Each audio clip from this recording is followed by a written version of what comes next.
So before I came into the medical physics degree program here, I was doing what Josh is going to go to, which was bioenvironmental engineering. I did 2 years of that, and my primary focus in that capacity was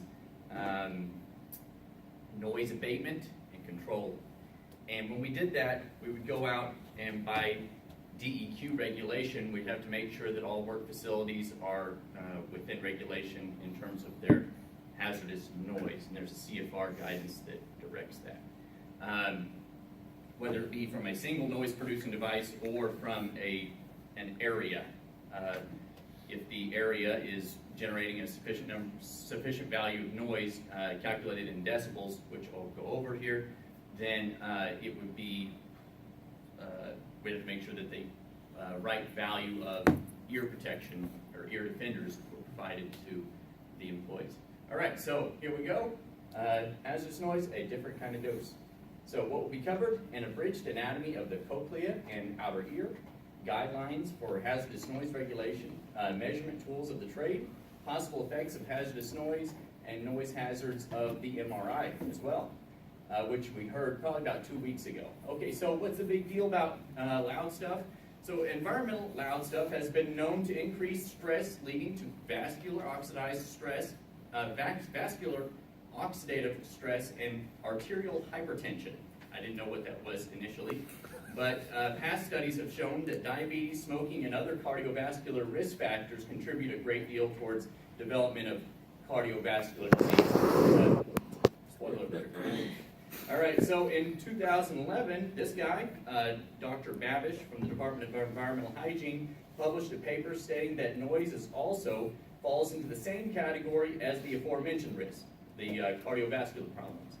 The question at present, in his words, the question at present is no longer whether noise causes cardiovascular effects. It is what is the magnitude of the effect of the terms of exposure-response relationship. So Dr. Babish found that the increased noise not only aspects reacts like sleep and chronic stress, but also has led to increased blood pressure, increased glucose levels, and blood viscosity. Effects were amplified in animals. All right, so that's a scientific reason for, watch out for loud noises. So, quick quiz here.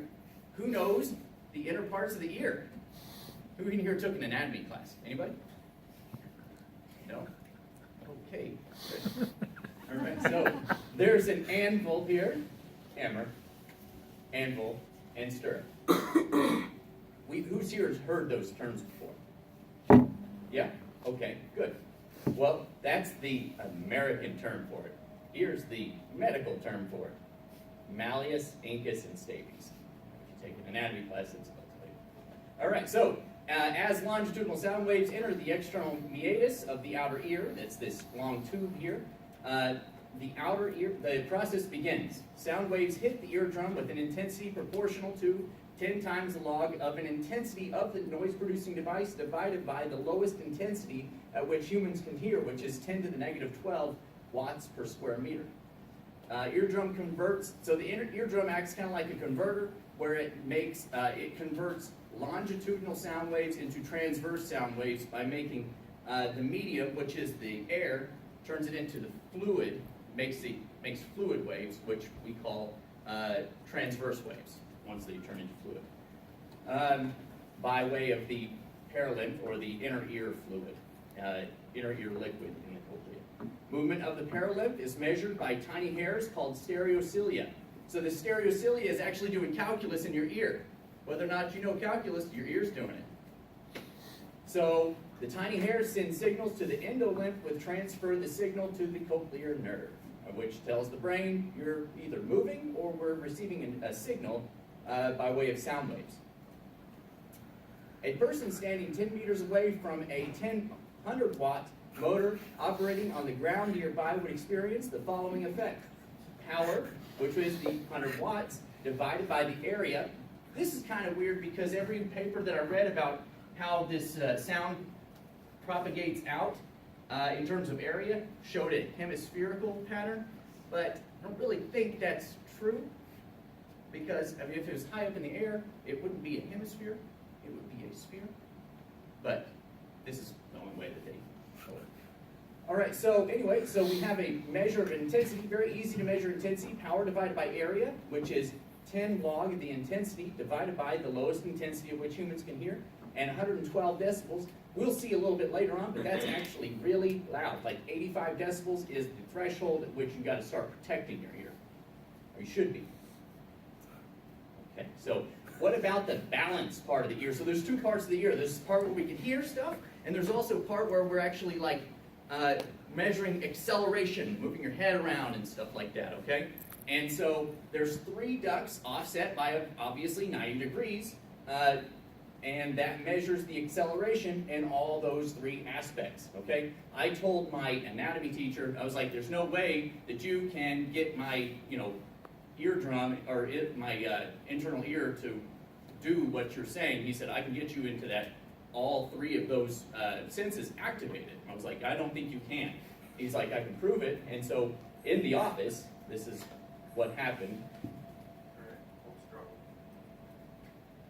Same as Dr. Shear, my anatomy teacher. Pay attention to the eyes here in just a moment. Probably get fast forward a little bit. Open wide. Real wide. I've been drinking. All right. So that made me very sick for the rest of the day. So, I don't want to play that. All right. So, in the internal ear, there are 3 semicircular ducts that are offset by 90 degrees. So, those whole ducts, they do not measure all throughout the duct. There's only one spot where they measure each, and that's where you see cristae within ampullae. I don't know how to pronounce that, but it's basically a cone-shaped shell right here that has the hairs in each of the 3 vesicles. All right, and that's where it measures when you're accelerating or not. Pay attention to that. The next slide gives you some good tips of advice here. So, why do I get dizzy when I'm drunk?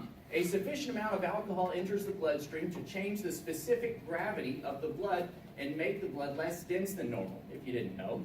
Once the alcohol-blood mix comes in contact with the inner ear, the alcohol diffuses into the inner ear, right? Kind of like osmosis, but it's not water, right? So it goes into the inner ear. When it does that, it changes the density of the endolymph, right?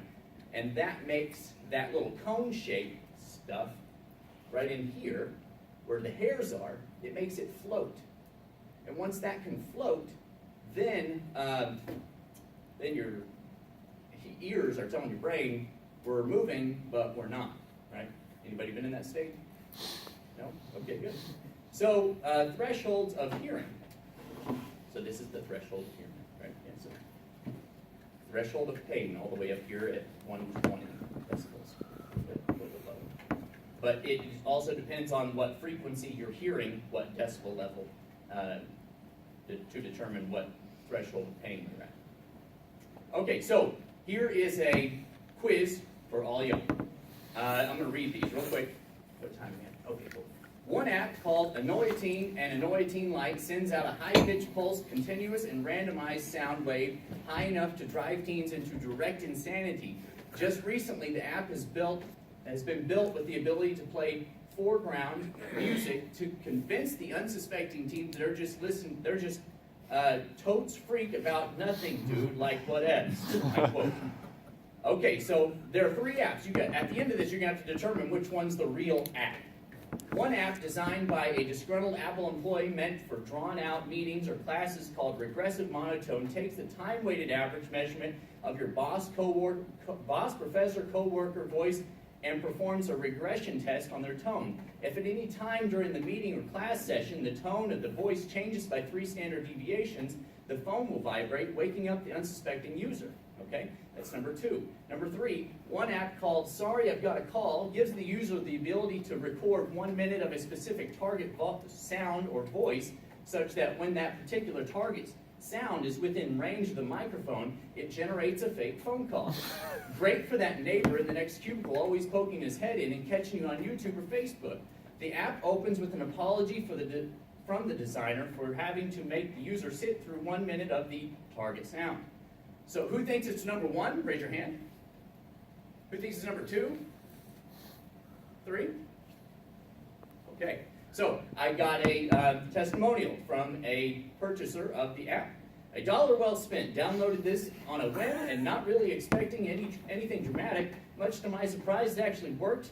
Turned it on to 16 kilohertz, and of the 4 people in my landscape crew, only the 19-year-old could hear it and started cussing me out to turn it off. As the title says, $1 well spent from Funky Fish 25.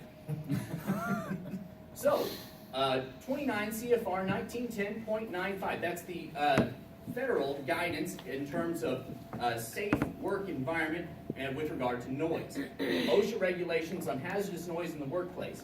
Testing is mandatory when noise levels are suspected to be above 85 decibels. And here you can see on the right what to expect at each decibel level in your everyday life. OSHA defines an action level to be 85 decibels for an 8-hour time-weighted average. So that doesn't mean right at 85 decibels everything's in danger. No, it just means your work center has to provide hearing protection to accommodate for what you will be expected to hear throughout the duration of your 8 hours at work. With that comes the hearing conservation program. So continuous annual monitoring, hazardous noise signs posted, baseline audiogram, so they got to come in and get an audiogram. All right, so congratulations. Let's calculate a worst case scenario. All right. So, 29 CFR 1910, hazardous noise. Dose is the exposure of the entire length of the workday. Percent dose is equal to 100 times the total of the time exposed to hazardous noise divided by the reference time of exposure to that particular noise. The reference times can be gathered from that, none other than that 29 CFR 1910. And so if you get a reading of a particular decibel level, you put it in, you find it in the chart, and for this particular one, I got 83 decibels for 2 hours, 90 decibels for 3 hours, 96 decibels for 3 hours. And so what you do is you find your time that you, let's see, for 3 hours, it was 33 hours, 96 decibels. So I put everything in terms of minutes. Let's see here, 96 decibels, here we go. So its reference time is 37 minutes and 48 seconds.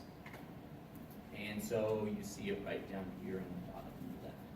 And each one has its respective reference time and the amount of time that the person was actually exposed. So it looks to be like percent dose is 611.1%. But what does that actually mean? Well, when we put it into this, the log calculation, 10 times the log of the percent, this is the time-weighted average calculation for the work center, it doesn't turn out to be all that huge. I mean, yeah, it's over 85 decibels, but it's not, I don't know, beyond like 100 over the entire workday. Employees need protection, and certain controls need to be put into place. And the